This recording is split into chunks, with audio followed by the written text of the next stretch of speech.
Sausage.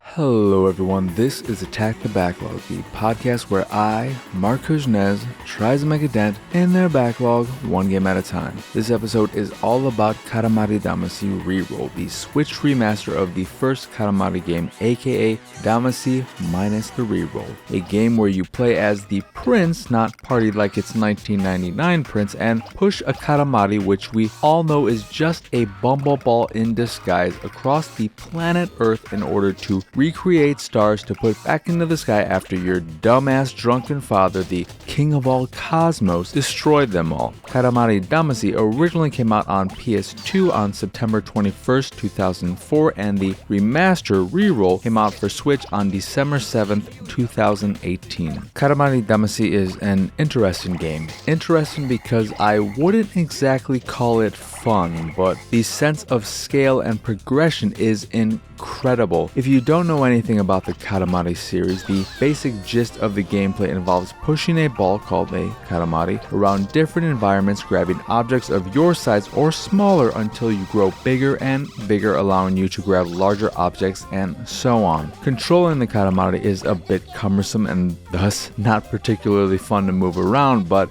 even to this day there's something incredibly special about starting off as the size of a pushpin and ending a level the size of a house or even larger. Reroll may only be a remaster of a PS2 game, but as you see the world that seems so big and scary grow smaller and smaller, it's hard not to feel a sense of awe as you watch it all play out. And this may sound crazy, but even to this day, Katamari's sense of scale and progression feels next gen. While early levels will only have you growing a few meters or so over the course of an entire level, the later levels will have you growing so much more, concluding with a final level where you recreate the moon by rolling up buildings, complete islands, tornadoes, giant superheroes, and so many other ridiculous things you never could have imagined rolling up when you first started the game. Now, you may be asking, wait, what's all this about recreating the moon? Unless you remember one of the first things I said on this episode. Well, that's where the story of Katamari comes in, a story which is fun plot-wise, but beat to beat, the writing wasn't as funny and charming as the rest of the game. So, the story of Katamari Damacy involves the king of all cosmos, your father, destroying all the stars, the moon, and other celestial bodies in the universe. And yes, I know other planets have moons, and I should specify it as Earth's moon, but we all know that other moons don't matter, and saying Earth '(S) makes me feel like I have a lisp, and I hate it. So the moon sans Earthness it is. Also, the other moons were probably destroyed too, so who really cares? Anyway, your dumb father destroyed most of the universe after drinking too much Wild Turkey 101, and now it's up to you to roll up a bunch of junk and everything under the sun, which conveniently wasn't destroyed, in order to refill the sky with stars, constellations, and eventually the moon. The story is ridiculous and suits the gameplay perfectly. I love it. I only wish the actual writing was as fun and dumb as the story itself. But that's really all there is to Katamari Damacy. It's not an overly complex game with a bunch of different things to do. You roll up shit at the start and you roll up shit at the end. Some levels, ones focused on returning constellations to the sky, require you to collect as many of one type of object as possible, but as I played those levels, I didn't find myself changing my strategy in order to collect a specific item. I just continued my usual strategy of rolling up everything I could see, and that worked out fine for me. Fun fact, Adele's Rollin' in the Deep is actually about Katamari Damacy. She's a real big fan. There is a versus mode as well, which is kind of fun. You and a friend or enemy fight to see who can roll up the most shit in 3 minutes. The best part, if you're doing real well, you can even roll up your opponent. Now, that's what I call Rollin' in the Deep.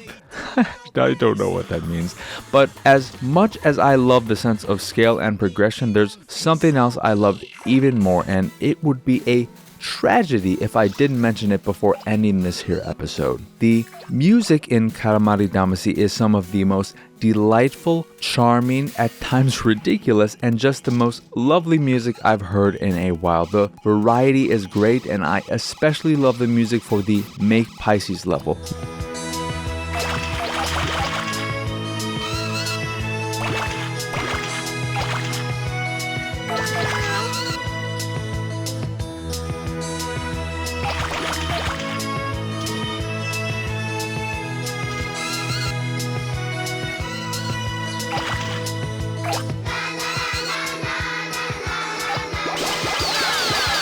Music, for whatever reason, is something that usually doesn't stick with me, but the music of Katamari Damacy is something I'll come back to and enjoy for years to come. While the controls take some getting used to, and if you're like me, they may never fully click, despite that, the game is never too challenging or cruel with its time limits to force many replays of a single level, which made me very happy and hopefully makes you very happy if you do check it out for yourself. Though there were times when I'd meet my goal very quickly and wished I could just move on to the next star, but those were mostly in the early stages when you can't get that big. Katamari Damacy is cute, charming, delightful, and every other word you'd find when looking those words up in a thesaurus. It won't take too long to finish, and you might not want to revisit the game often after doing so, but the ride, however long you choose to enjoy it, is a fun little time. Now, where the hell can I get a copy of that soundtrack? Anyway, that will do it for this here episode of Attack the Backlog. Once again, I am your host, Marc. Y'all can find me on Twitter and pretty much everywhere at PX Sauces. The site is, of course, pixelatedsausage.com, where you can find this podcast and the Pixelated Sausage podcast, both of which are available on podcast services across the globe, like Stitcher Radio, Google Play, Apple Podcasts, Spotify, and Pandora. If you'd like to check out the video version of this show, if you are just a listener, you can go over to youtube.com/pixelatedsausage and watch it there. If you'd like to check out the art I make, you can go over to pxsart.com. If you see something you like, click the link and it'll take you to where you can purchase a print of the piece you fancy. And if you fancy the site in general and anything that we do, please go over to patreon.com/pxs and support us